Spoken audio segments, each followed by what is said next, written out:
좋은 사람인데 왜 연애가 힘들까? 쟤는 진짜 괜찮은 사람인데 왜 아직도 솔로야? 혹시 이 말 남 얘기 같지 않죠? 성격 무난하고 예의 있고 연락도 성실하고 친구들 사이에서도 평판 좋은 사람.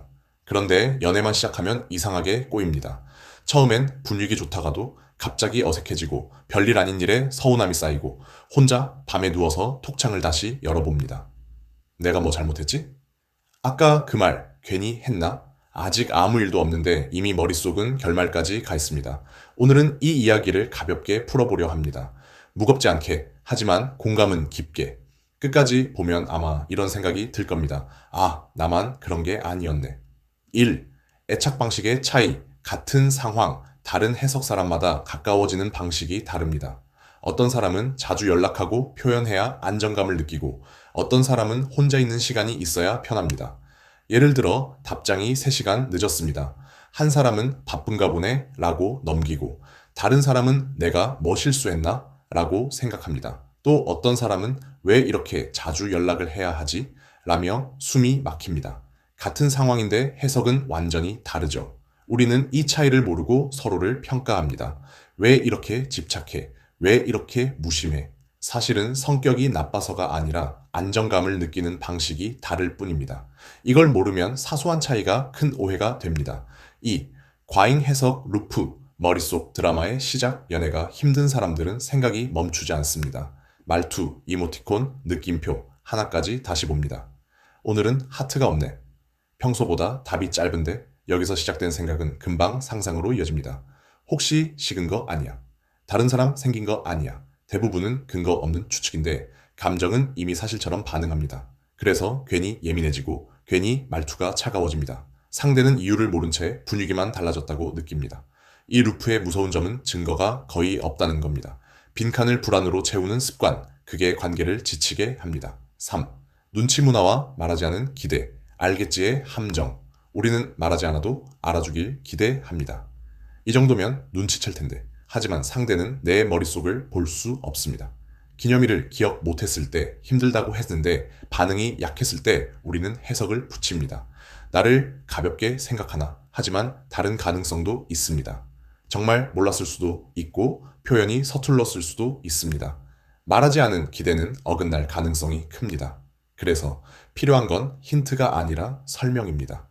이날은 나한테 조금 중요해. 이 한 문장이 괜한 오해를 줄여줍니다. 4. 관계 안정화 기술. 작지만 강한 방법들. 첫째, 생각과 사실을 구분하세요. 답장이 늦은 건 사실, 마음이 식었다는 건 생각입니다. 생각을 사실처럼 믿지 않는 연습이 필요합니다. 둘째, 바로 반응하지 마세요.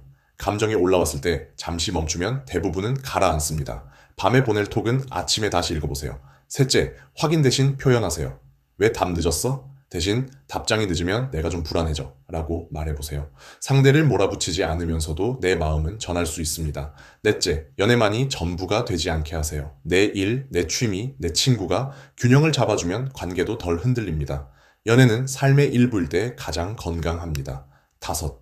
잃는 상상을 너무 빨리 하지 않기.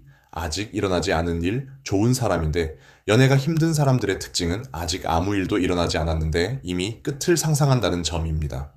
답장이 늦으면 이별을 떠올리고 약속이 미뤄지면 마음이 식었다고 생각합니다. 하지만 대부분은 아무 일도 아닙니다. 불안은 소중해서 생기는 감정이지만 그 불안을 그대로 믿을 필요는 없습니다. 지금 내가 걱정하는 일에 증거가 있나? 이 질문 하나로 루프를 멈출 수 있습니다. 다른 해석을 하나만 더 떠올려도 감정은 절반으로 줄어듭니다. 6. 감정의 파도 이해하기. 설렘은 형태를 바꾼다. 사랑은 늘 같은 강도로 유지되지 않습니다. 처음의 설렘은 점점 편안함으로 바뀝니다. 그런데 우리는 그 변화를 위기로 오해합니다.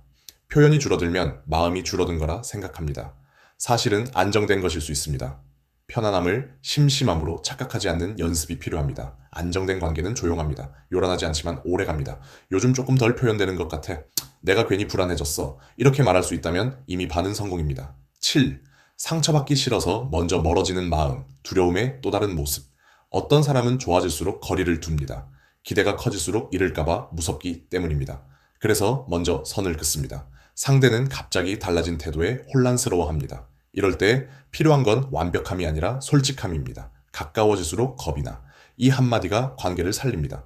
연애는 강한 사람이 오래 가는 게 아니라 솔직한 사람이 오래 갑니다. 8.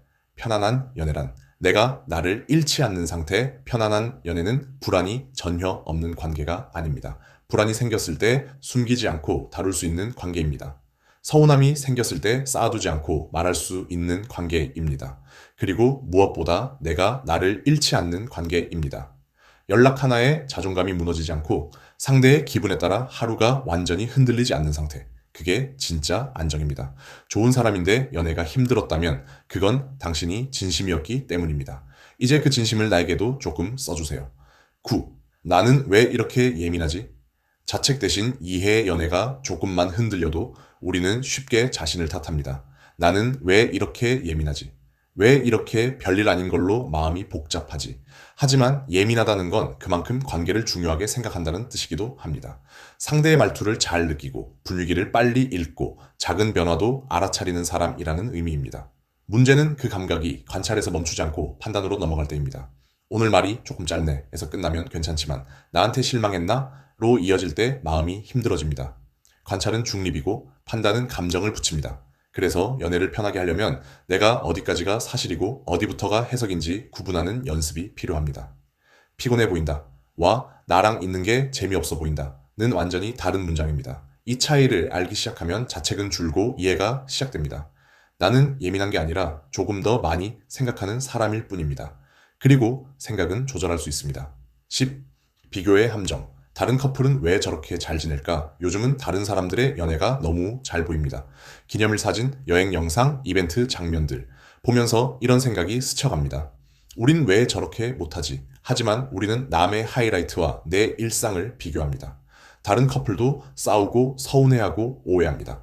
다만 그 장면은 잘 보이지 않을 뿐입니다. 연애는 보여지는 장면보다 보이지 않는 장면이 훨씬 많습니다. 그래서 비교가 시작되면 만족은 줄어듭니다. 우리만 왜 이러지?가 아니라 원래 이런 순간도 있지 라고 생각할 수 있을 때 관계는 숨을 쉽니다. 완벽한 커플은 없습니다. 다만 계속 맞춰가는 커플이 있을 뿐입니다. 11. 확인받고 싶은 마음.